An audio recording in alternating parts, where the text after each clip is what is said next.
শুভ সকাল আমার প্রিয় পরিবার, তোমরা সকলে কেমন আছো? আশা করছি যে যেখান থেকে আমার ব্লগটি দেখছো সকলে ভালো আছো। তোমাদের আশীর্বাদ ও ভালোবাসার সাথে নিয়ে আজকের ব্লগটি শুরু করলাম। আজকে হলো সোমবার, এখন বাজে ঘড়ির কাঁটায় ঠিক সকাল 8টা।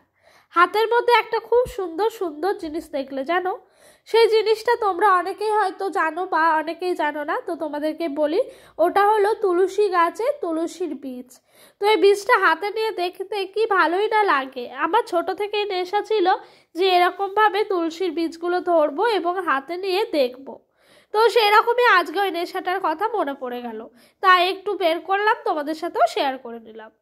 তো এই দেখো, এই দিক দিয়ে চলে এসেছি একেবারেই সকালকার ভাত বসিয়ে খাওয়া হয়ে গেছে দুপুরে রান্নার প্রস্তুতির জন্য। দুপুরে রান্না বলতে এখানে 2.5 কৌটো মতো চাল নিলাম। তো ওই চালটাকে নিয়ে যাচ্ছি কলে, একেবারে ধুয়ে ভাত বসিয়ে দেবো। তো আজকে একেবারে সকাল থেকে ব্লগটা শুরু হয়নি, আজকে একেবারে 8টার সময় থেকে কিন্তু ব্লগটা শুরু করলাম। আর ডোডো পাশের বাড়িতে একটা বাচ্চা আছে, ওর মিমি হয়, তো মিমির সাথে এই উঠানের মধ্যে খেলা করছে। ওকে একটু জানো তো রোদ্রে রাখার চেষ্টা করি, যাতে বাচ্চাদের শরীরে ভিটামিন ডি কোনো অভাব না থাকে, সেই কারণে। আর জানো তো রোদ্দুর থেকে আমরা ভিটামিন ডি সংগ্রহ করি, সেই জন্য সব সময় ওকে আমি উঠানের মধ্যে এই সময়টা আর কি দিয়ে রাখি। এই স্নানের আগে সব সময় দিই না, তবে জানো তো আমাদের এখানে সমস্ত কিছুই ঘরের মধ্যেই। আর আমার শ্বশুর বাড়িতে কিন্তু বাইরে, মানে ঘর থেকে বেরোলে কিছু করার জন্য ওই ঘর যেতেই হয়, সেই কারণে কিন্তু ও রোদ্দুরটা গায়ে লাগাতেই পারে। আর এখানে যেহেতু পারে না বলে ওকে একটু উঠানে ছেড়ে দিই খেলাধুলা করতে। ওদিক দিয়ে ওই বাচ্চাটি আমার সাথে কথা বলছে আর আমি কাজগুলো করছি। জানো তো কারোর সঙ্গে কথা বলে বলে কাজগুলো করতে গেলে না ভীষণ মজা লাগে, বিশেষ করে ছোট বাচ্চাদের সাথে। তো ওই দিক দিয়ে আমার চালটা ধোয়া হয়ে গেল, ওদের সঙ্গে হাসি ঠাট্টা করতে করতে ঘরে চলে আসলাম। এসে এদিক দিয়ে একেবারে গ্যাস ওভেনটা জ্বালিয়ে দিয়েছি আর ভাতের হাঁড়িটাও কিন্তু চাপিয়ে দিলাম। মা লক্ষ্মীকে নমস্কার করেই ভাতটা রান্না শুরু করলাম। এইদিকে আবার দেখলাম সবজিপাতি কি আছে। সবজি বলতে অনেক কিছুই আছে, নেই বলতে কিছুই না। ফুলকপি, বাঁধাকপি, লতি এই সমস্ত জিনিস আছে, তবে আলু আজকে যা আছে পরের দিন কিন্তু বাড়ন্ত হয়ে যাবে। তো আলুটা খুব একটা বেশি নেই, তো আলুটাই আমি একটু দেখে দেখে রাখছি এবং তোমার যেগুলো সবজি নেওয়া সেগুলো নিয়ে নিচ্ছি। আলু রাখছি বলে একটাই রেখে দিলাম কালকে সকালটা হওয়ার জন্য।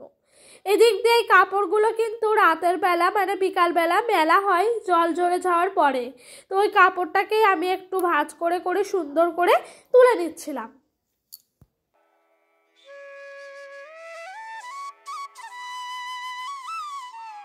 জানো তো আমার শ্বশুর বাড়িতে লোক বলতে শ্বশুর শাশুড়ি মা এবং আমার বর, আমি, আমার ছেলে, আর আমার বাপের বাড়িতে আমি আর মা। তাই একা হাতে আমাকে কিন্তু ছেলে নিয়ে সংসারের সমস্ত কাজকর্ম করতে হয়। ছেলে বলতে ডোডো, ও তো আমার সঙ্গেই থাকে, আর মা কর্মসূত্রে সকাল থেকে বাড়িতেই থাকে না, সেই কারণে একাই ওকে হ্যান্ডেল করি, তার সাথে সংসারের কাজ করি। সেই জন্য যেন সমস্ত কিছু একটু এনজয় করে করে করার চেষ্টা করি। এদিক দিয়ে কালকেকার যে সমস্ত ভিজে জামা কাপড়গুলো ছিল, মানে আধ শুকনো টাইপের, সেগুলোকে বাইরে একটু দড়ির মধ্যে মেলে দিলাম। তারপরে মাকে একটু ফোন করলাম যে আজ কি রান্না হবে বলো তো। তো মাকে ফোন করাতে মা বললো কি খাবি বল, ঘরে তো সমস্ত সবজিপাতিগুলোই আছে, নেই বলতে কিছুই না। তো মাকে আমি বললাম আজকে একটু নিরামিষ খাবো, শ্রাবণ মাসের সোমবার বলে। তো মা বলছে ঠিক আছে, আজকে শ্রাবণ মাসের সোমবার বলে নিরামিষই রান্না হোক। তো আমার ফেভারেট বলতে অনেক অনেক ফেভারেট, এটা হলো কলাইয়ের ডাল আর আলু পোস্ত।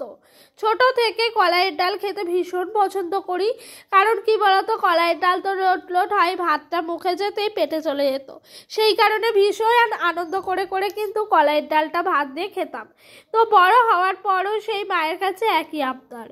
জানো তো আমি বিয়ের পর শ্বশুরবাড়ি থেকে বাপের বাড়ি আসার সময়, মা আসার পর মায়ের কাছে একটাই আবদার থাকে আমার, যে মাছ মাংস খাইও না মা, আমাকে নিরামিষ তোমার হাতের তরকারিগুলো খাইও।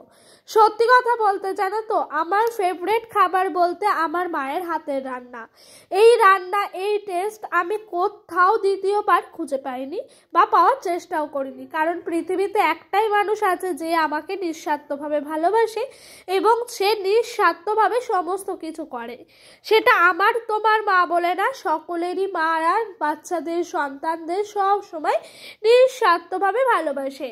হয়তো ছোট ছিলাম, বুঝতাম না, বা মা হওয়ার আগে আমি বুঝতাম না যে একজন মা তার সন্তানের জন্য কতটা করে, নিজের সমস্ত কিছু দিয়ে উজাড় করে। যাই হোক, অনেক কথাই বললাম, অনেকক্ষণ সময় পর তোমাদের সাথে এলাম। এই তরকারিগুলো কেটে দেওয়ার পর মা এলো বাড়িতে। তারপর মা বলছে যে আমাদের এখানে কালীতলায় ক্যাম্প বসেছে, যা একটু ক্যাম্পে গিয়ে ওই যে SIR এর ফর্মগুলো ফিল আপ করিয়ে নিয়ে আয়গা। তো ওর কাছেই গেছিলাম। মা যেহেতু বাড়িতে আছে, রান্নাবান্না করছে, ছেলে নিয়ে ব্যস্ত, সেই জন্য আমি গেছিলাম SIR এর ফর্মগুলো ফিল আপ করাতে। তবে আমাদের পাড়ার যে BLO 2 কাকু আছে, সেই কাকু কিন্তু বলল যে তুমি এখন আর বসো না, অনেকটাই টাইম লাগবে, আজকে হবে না তোমার, চলে যাও, পরের দিন যদি আসো তো হয়ে যাবে। অনেকক্ষণ বসেছিলাম, তারপরও কিন্তু আমারটা হলো না বলে বাড়ি চলে আসতে বাধ্য হলাম। কি আর করব, বললাম ঠিক আছে বাড়ি চলে যাই, দেখি দ্বিতীয় দিন যদি হয় তখন কিন্তু আবারও যাবো ওই কাকুর কাছে। তবে কি বলো তো, বাড়ি আসার পরে একটু মনটা কেমন লাগছিল যে এতক্ষণ বসে থাকলাম, হলো না, থাক, যাই হোক, বাদ দিলাম। তারপরে এই দেখো স্নানটা সেরে নিলাম। আজকে একটু শ্যাম্পু করলাম, জানো মাথাটা অনেকটাই নোংরা হয়েছিল। ওই তোমার আসার আগের দিন, মানে আজকে এসছি আমাদের বাড়ি পুরো 8 দিন হলো। তো আমি আসার আগে বলতে ওই তোমার শনিবার কি শুক্রবার, হ্যাঁ শুক্রবারে আমি শ্যাম্পু করেছিলাম, তারপর থেকে আমার আর শ্যাম্পু করাই হয়নি।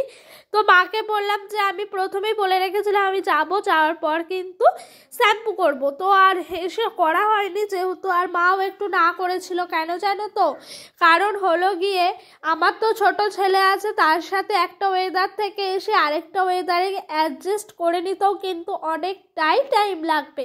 সেই কারণে মা প্রথমে আমাকে বারণ করেছিল। তারপরে মা নিজেই বলল যে আজকেই তাহলে শ্যাম্পুটা করে নে, মাথায় যেহেতু অনেক দিন ধরেই বলছিলি নোংরা হয়েছে সেই কারণে। তো শ্যাম্পুটা করে নিলাম। করার পরে দেখো সকালবেলা মা কিন্তু একবার ভগবানকে নিত্য সেবা দেন, তারপরও দুপুরবেলা একবার নিত্য সেবা দেওয়া হয় বলে সেটা আমিই করে নিচ্ছিলাম। আর যেহেতু স্নান করতে একটু লেট হবে, সেই কারণে আমি বললাম স্নান হয়ে গেছে, আমি কিন্তু দিয়ে দিচ্ছি। আর আমি বাপের বাড়িতে এলে কিন্তু আমি নিত্য সেবাটা আমিই দিই, মাকে আর দিতে না করি। মানে এই দুপুরটা, সকালবেলা কি বলো তো, অত সকালে আমার স্নান করে হয়ে ওঠে না, টাইম হয় না, সেই কারণে সকালে দিতে পারি না, একেবারেই দুপুরে দিয়ে দিই। তো এইদিকে ভগবানকে প্রথমে আর স্নান করাইনি, সকালবেলা যেহেতু মা ভগবানকে একবার স্নান করান, সেই কারণে আর দুপুরে আমি কিন্তু করাই না। যেই ফুলটা দেওয়া থাকে ভগবানের চরণে, সেই ফুলগুলোকে পাল্টিয়ে আবার নতুন করে শিউলি ফুল দিই, তার সাথে থালা যা যা ঠাকুরের সেই থালা দিয়ে প্রসাদ নিবেদন করে নিই। তারপরে কিন্তু ধূপকাঠি দেখিয়ে পুজো দিয়ে দিলাম। আর এই দেখো এদিক দিয়ে চলে এসছি একেবারে দুপুরের খাওয়া দাওয়া করতে। দুপুরের বলতে ডোডোকে তো স্নান করিয়ে রেখে গেছিলাম, তারপরে আমি একটু ঘুরলাম। আর এই দেখো এসে বাড়ি এসে স্নান করে পুজো টুজো দিয়ে ওকে দুপুরের খাওয়াটা খাইয়ে দিচ্ছি। এখনও অবধি আমার মায়ের স্নান হয়নি। আর এখন বাজে বেলা ওই তোমার 1:30 মতো, অনেকটাও তাড়াতাড়ি হয়ে গেছে। আমরা 1:30 থেকে 2:30টার মধ্যে খাওয়া দাওয়াটা কমপ্লিট করে নিই, তো ওই কারণেই কিন্তু একটু লেট হয়ে গেছে। তো এই দেখো এদিক দিয়ে আমি সমস্ত ভাতগুলো ওর জন্য বেড়ে নিচ্ছি। আর মা আজকে আমার খুবই খুবই খুবই পছন্দের খাবারগুলো রান্না করেছে, ধনেপাতার বড়া, তোমার পোস্ত দিয়ে আলু দিয়ে তরকারি, আর কলাইয়ের ডাল। তো প্রথমেই একটা দেখতেই পেলে ধনেপাতার বড়া তুলে নিলাম মুখে, খুবই টেস্ট হয়েছে, এত টেস্টি লাগে কি বলবো তোমাদেরকে, বলে বোঝানোর মতো নয়। আর ডোডোর ভাতটা যেহেতু প্রথমে নিলাম, ওর ভাতটা তো আমাদের ভাতই ওকে খাইয়ে দিই, সেই কারণে ওর ভাতটা বেশি করে একটু মাখতে হয় অনেকক্ষণ হাতে সময় নিয়ে। এদিক দিয়ে ডালটাও ঘেটে নিলাম। তো এরই মধ্যে ওকে খাইয়ে দাইয়ে একেবারে ঘরে দিয়ে এসছি। এরপর আমি আর আমার মা একেবারে খেতে বসে পড়েছি। তো এই দিক দিয়ে অনেকগুলো ছোট্ট ছোট্ট করে মা বড়া করেছিল। মা আজকে একটা মায়ের নিজের কাছ থেকে একটা টিপস তোমার আজকে এই রান্নায় এক্সপেরিমেন্ট করলো, তো সেটা সফল হয়েছে।